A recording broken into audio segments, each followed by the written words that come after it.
Good Hey afternoon, everyone, everybody. it's Brian Taylor here from Precision Shooting. Good afternoon, everybody. This is Scott with Pack Rat Tactic. Just wondering if anybody can guess where we got lunch today from the little thumbnail that I'm going to put up. Anyway, I got some thoughts. Why do you carry a gun, and how do you carry, and so much, not what you carry, but what do you carry with your firearm? You know, do you carry a firearm because you want to be Mr. Big He-Man and prove to everybody that you're better than them? Most of the people I know, no. Do you want to intimidate and scare people? No. Thing is for, at least for me, it's kind of like a security blanket. I don't feel comfortable unless I'm carrying. It's almost like putting on your socks and shoes anymore. Do I want to shoot somebody? No. But am I prepared to? Yes. Now, I'm probably one of the worst at this, but I am working on changing this. How do you carry? Well, I carry in an inside the waistband holster, t-shirt tucked over it. I carry the same firearm year round. I know people say, oh, rotate. You know, I carry this gun one day, I carry this gun the other day. You know, is that such a great idea? I kind of believe in the KISS principle. Keep it simple, stupid. Muscle memory is the biggest thing. I carried a 1911 for years, and I'm going to go back to a 1911 style pistol. Even though I carry a Glock style pistol now, I still find myself searching for that thumb safety. So, again, muscle memory. I carry in the same place. I don't carry Apex. I carry kind of a, basically even with the inseam of your pants. Is it the best place to carry concealed? I don't know, but it works for me.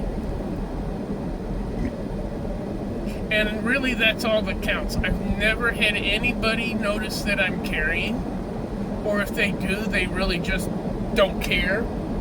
You know, of course, since I live in Texas, a lot of people carry firearms.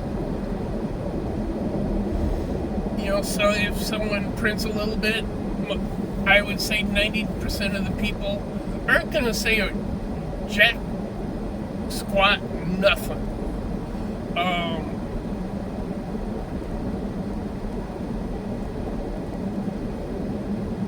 Now, what do I carry when I carry? Of course, I carry the handgun. Since my eyes are getting older, I'm going to a red dot. I have developed 2 small cataracts, which actually affects my ability to focus on iron sights. I mean, I still see perfect. I still see 20/20 with glasses on. That's not the issue. It's just focusing sometimes is a little difficult, so it's easier to focus on one little dot, superimposing it on your target, and really you focus on your target anyway. I have a weapons mounted light on there, not because I am out after dark, mostly, but you know what, you never know. I also use the weapons mounted light for actually a little additional weight on on your handgun. Lets you have better control. You know, It's actually a trick that I learned from competitive shooting. I always carry 2 spare magazines. I carry them in horizontal pouches because vertical pouches dig into my fat belly. I know I have people, well, if I can't get it done with 1 magazine, then I shouldn't be carrying. Okay, here's the scenario. There's a gentleman, Masad Ayub. Masad Ayub has written several good books about gunfighting. Some of his ideas and techniques are a little dated, but some of the dated stuff will never go out of date. I don't necessarily agree with some of his stuff, but you know what? You get what you take what you want from a group or a person, and you sift out what you like and what you don't like. He's a very anti-weapons mounted light, and he's not very favorable of red dots. That's kind of where him and I don't agree. Now, he always recommends carrying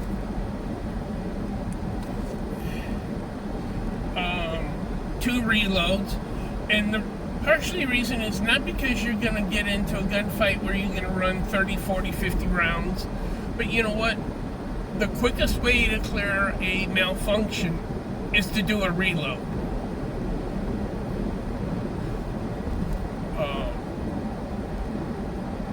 So that's the main reason I carry multiple magazines. I always have. I carry a knife, not necessarily a fighting knife, but I carry a utility type knife, and I do carry probably what I would consider a fighting knife. Excuse me, I'm tired.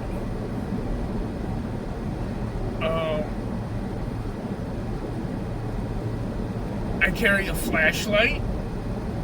Again, not because I'm out at night, but you know, you may have to do something on your car. You may have to go into a darker room, and not necessarily in a combative situation, but you know,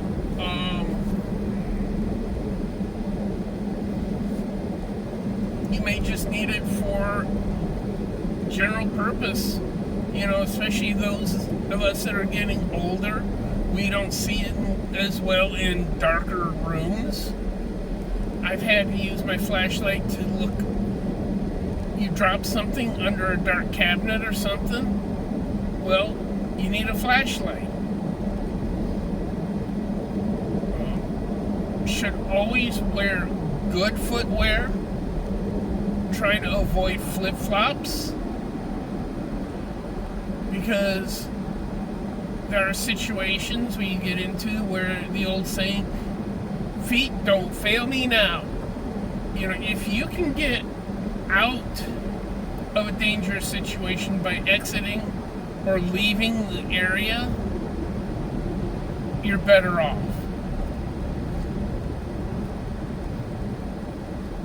If you can protect somebody by even just a display of a firearm, and I'm not saying brandishing, but I have had situations where I was open carrying.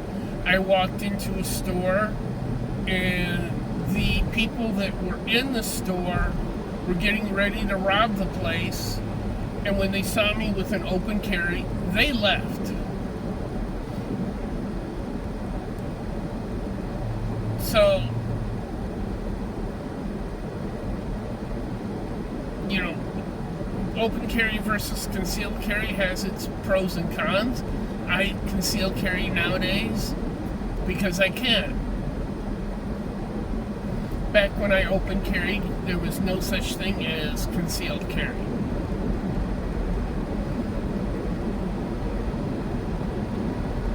Now, one of the things, and this is where I fall down, and I really need to get on my butt and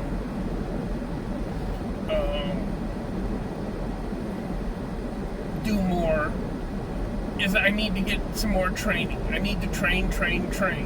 Now, there are people that'll go out and you fire a box of ammo. Can you consider that training? No, that's not training. I'm referring, go take a class. Go take a class with a reputable instructor. Don't go to the Billy Joe Jim Bob School of Pistolcraft. Go to a place like, and again, I'm not going to recommend them, but I'm going to use them as examples. Thunder Ranch, Gunsight. Those two are just some of the big ones that I can think of offhand. There are plenty of them. But do your research. Figure out who's good, who's not. Talk to the instructor beforehand. Look at the round count. Look at the course curriculum. See how many rounds you're going to fire. Are you going to do 20, 30, 40 rounds? Or are you going to do 1,500, 2,000 rounds handgun? I would actually highly recommend go to the one that you have to go 1,500, 2,000 rounds.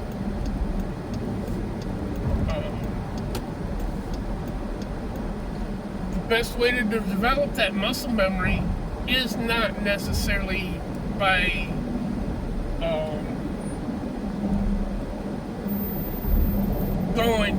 go bang, bang, bang, bang out in the desert or out in the woods. The best way to develop that muscle memory is repetition. And then after you've had those classes, look at the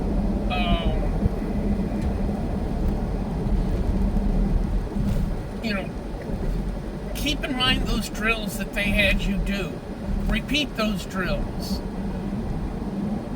Those drills, a lot of these guys are doing these drills, have had years and years and years of practice. So,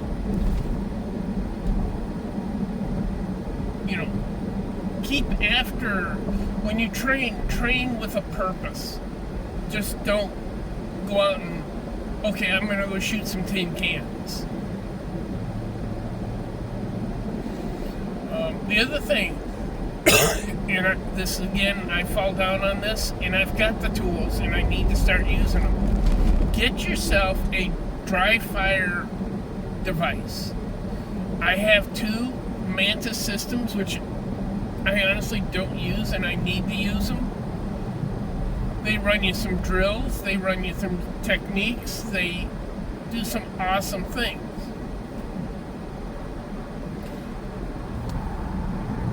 So, get yourself something like that. And again, I'm not going to recommend a name brand. I'm not going to say who you should or shouldn't use, but Mantis is a good system. Anyway, I'm going to get back to my driving, so I'm getting close to home. So I just thought I would drop some words of wisdom. If anybody's got any questions, please comment down below. Like, share, and subscribe. I'm really working on getting more and more subscribers. Please share this. Help me grow my channel. Help me be a bigger dog in this fight. And the biggest thing is, have a very blessed day. Have a very good day.